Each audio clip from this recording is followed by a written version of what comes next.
So how to learn how to code while working a full-time job, while working a 9 to 5. I've worked with a lot of people who have done this, who are working and then they go home and then they're learning how to code on their spare time so that they could make a career shift. And I know a lot of them have struggles with time. I was talking to a friend the other day and then he was telling me about his programming journey, and he was a mechanical engineer and he was learning how to code on the side. And I was asking him, what is your biggest frustration when it comes to learning how to code? And he told me that learning how to code wasn't really difficult for him. The most difficult part for him was finding time to actually get into the practice of learning how to code and also learning different concepts. It was all about the time management. It's hard to learn how to code on the side because you've just worked a 9 to 5, you've worked 8 hours, you would just want to come home and rest and relax and chill and spend time with your family.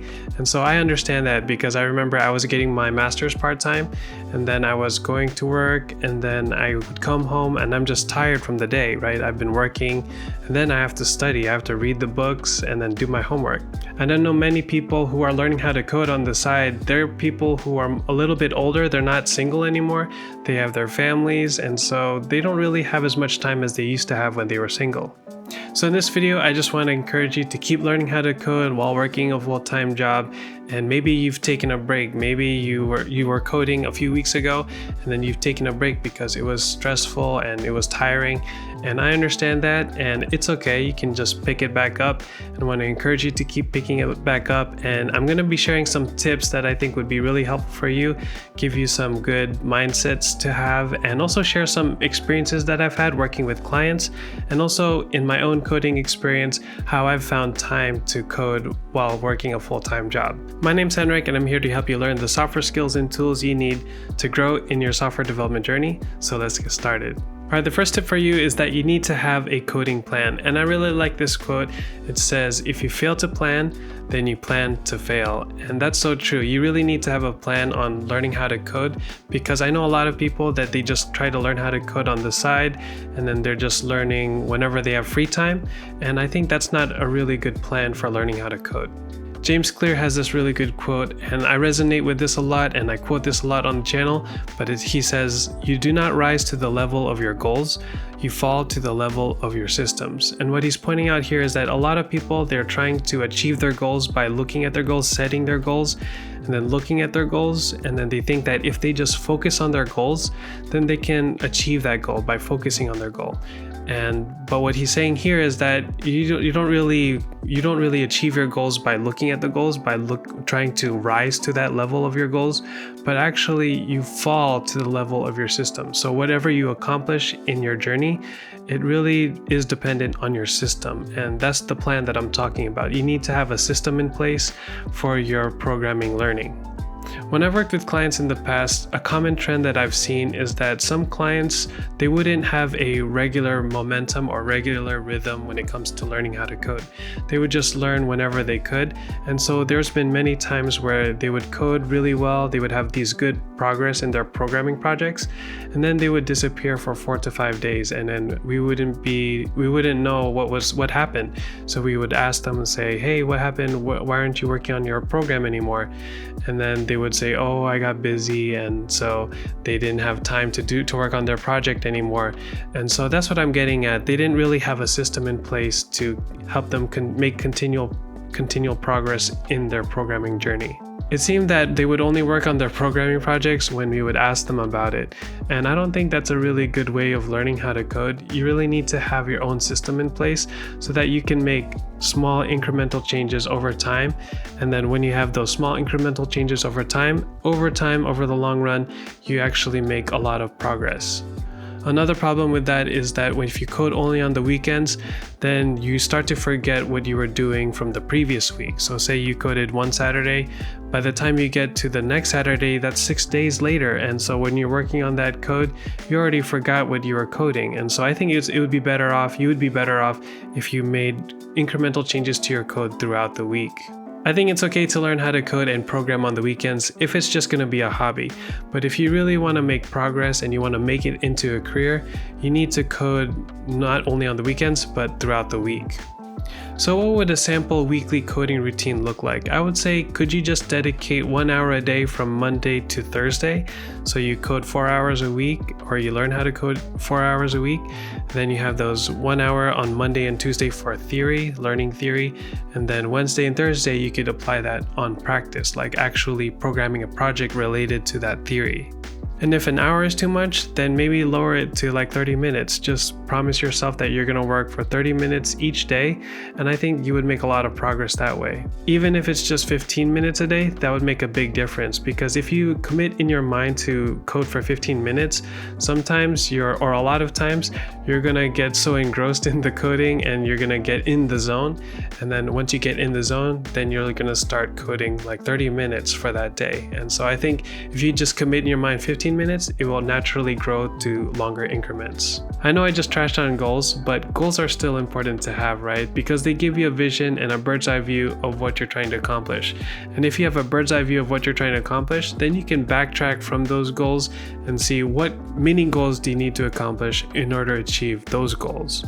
So I want you to take out your calendar and circle these 4 dates. So circle 30 days from now, 90 days from now, 6 months from now, and then a year from now. And for each of those dates, I want you to set a realistic goal for yourself for each of those dates. So for each of those dates, you could have certain frameworks in mind that you want to learn by a certain time, or maybe some programming concepts or some development tools that you're trying to learn, and then put those tools or those frameworks into those dates and say that by this time of the year or by this date, I will learn these things, or I would have accomplished these things. Or maybe you can also put in some programming projects.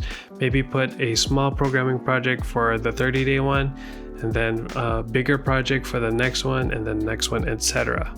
And speaking of dates, I do have a free programming guide called my 30-day beginner coding challenge, and it teaches you in 30 days how to build 4 programming projects. And so each day I would outline which concepts you need to learn, and then also give you some tutorials to go on with those concepts. So you can download that in the link in the description. Alright, my second tip for you is to build fun projects. Of course, building fun projects will make it so that you're motivated to learn how to code, not just because you're forcing yourself, but because you actually want to do it. I don't know if you've heard of this term called gamification, but basically it's turning any activity into like a game and have the elements of a game. And I think that's what fun projects do for your programming journey. If you have a fun project, then you turn it into like a game. And programming is kind of like a game anyways, because it's basically like solving a puzzle where you put different pieces together and then you build this big project, and it's so satisfying to see the end result. And what better way to gamify your programming journey than by developing games? I remember my first experience at programming, it was actually in creating games for my calculator. I had a TI-83 and everyone else had TI-83 pluses, and so they all had these games on their calculators, and my calculator wasn't able to have those games, so I had to program my own games. I started off with some simple menu type games, but then as I got more experience and as I've worked with other people who are also programming calculator games, they taught me some things and I was able to build more advanced games in my calculator. And I was doing this as a young kid. I was probably like 11 or 12 when I was doing this. And when I was a kid, this wasn't really a chore to me. It was actually just fun. So when I was done my homework, I would just go to my calculator and program my games. There's a sense of satisfaction that you get as a developer when you're building your coding projects, and that's because you're able to make the computer do what you want it to do.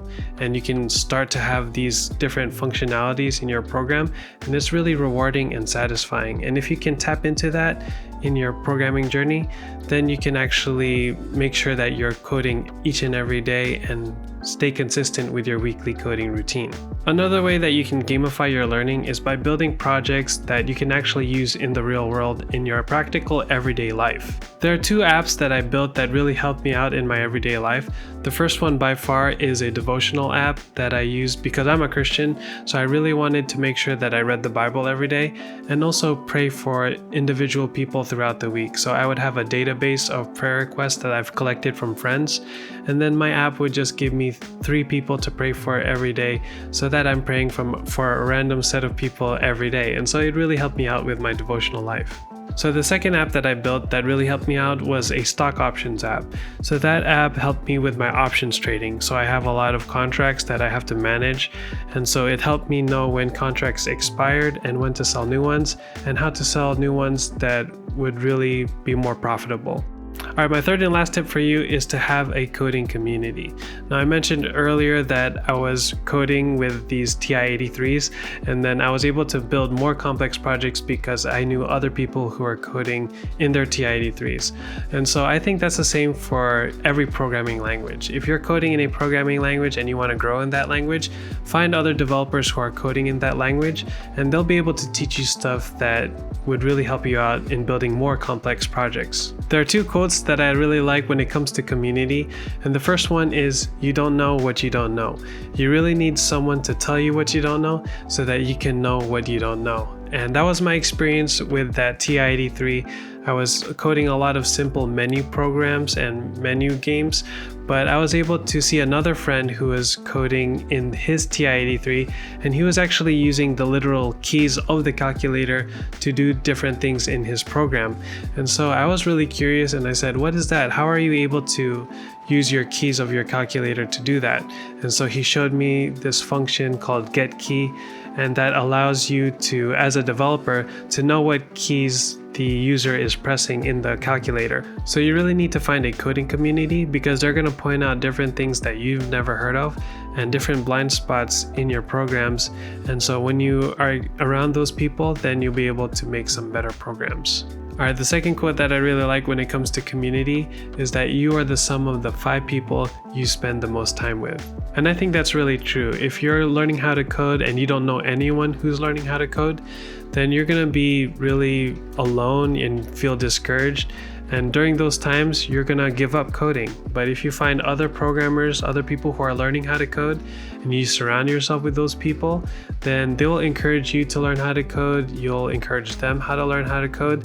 And then overall, you'll be able to stay consistent with your weekly coding routine. So ultimately, coding communities give you accountability, they give you encouragement, and they help you learn much faster. And the easiest place to find a coding community is Reddit. So for example, here in Programming Buddies, this subreddit, there's even people here who are asking for coding friends. So I'm looking for some coding friends, and this is literally the first post that showed up when I went on Reddit.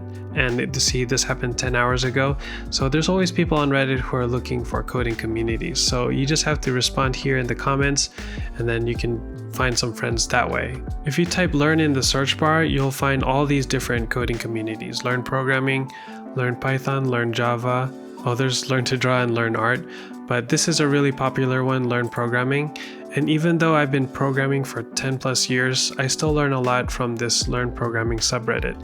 And there's a lot of people here who are always talking about different programming concepts, different programming languages, and you can learn a lot just by reading the posts here and also engaging in the comment sections. Some people ask some really good questions, and then some people ask some really interesting questions. So you can learn a lot and engage with a lot of different programmers in this subreddit. And if you don't know any coders, then at least you know me, right? You found my video, you can just leave a comment in the comment section and I'll be sure to engage with you there. So at least you have me, right?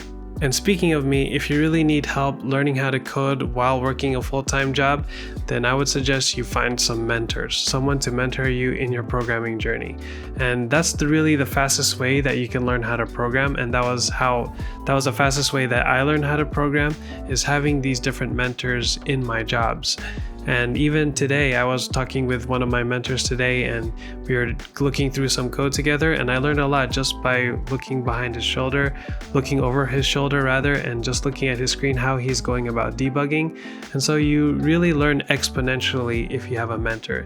And if you don't know where you can find a mentor, well, you know me, right? I am your mentor right now as I'm speaking to you in this video. And so look no further than in this YouTube channel. Alright, so those are the 3 tips I have for you for how to learn how to code while working a full-time job. The first one is to have a coding plan. You need to have a coding plan where you develop your weekly coding routine and stick to that routine.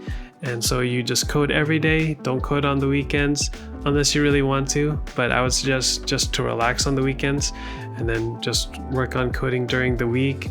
and then have those visions, those goals where you have those 4 dates, the 30 days, the 90 days, the 6 months, and then the year. So you have these different dates so that you have a vision for where you're going to go in your programming journey. And then the second tip was the fun projects. So have some fun projects that maybe you can put these into those dates where you want to accomplish a major project for each of those dates. So have these fun projects because they would really help gamify your programming journey. And then the last one is to find a coding community or find multiple coding communities that could keep you accountable in your coding plan and also teach you some things that you've never heard of and things that would really help you grow in your software development journey. And also find some mentors too in those communities. And you can also look at my YouTube channel to really help you out in your programming journey. All right, I'm really curious. Let me know in the comments section what really got you interested in learning how to code and what goals do you have when it comes to programming. I'd really love to hear your thoughts. And also, if you want to, you can also share your coding plan. That would be really interesting to see different people's coding plans in the comment section. So make sure to leave a comment. All right, like I mentioned earlier, if you're just starting off in your programming journey and you don't know where to start, you can download my 30-day beginner coding challenge. And it's a 30-day guide where I teach you how to build those 4 beginner programming projects. It's really beginner friendly, and I go step by step on how to build each one and I go through the tutorials that you need to build each one.